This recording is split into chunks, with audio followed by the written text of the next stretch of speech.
Sebelum awak daftar master atau PhD, semak dulu kualiti program. Part 4. So CRO ni kita akan bagi pada 3, iaitu kognitif, psikomotor dan efektif. Antara ketiga-tiga, sama ada kognitif, psikomotor ataupun efektif, bahagian yang paling besar sekali ialah kognitif. Dan kognitif ni biasanya kami mappingkan dengan kuis ataupun ujian, peperiksaan akhir. Selain kognitif, kami juga menilai soft skill. Dan soft skill ni biasa dinilai dalam psikomotor ataupun efektif. Dan kedua-dua ni biasanya kita mappingkan dalam projek.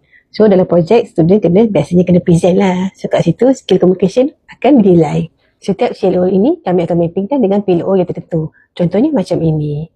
So di sini awak boleh nampak kita mappingkan CLO 1 dengan PLO 2. Dan ini pula ayat bagi PLO 2. Awak perasan tak dalam tabel yang saya tunjukkan tadi, kita ada lagi satu term baru yang dinamakan LOD.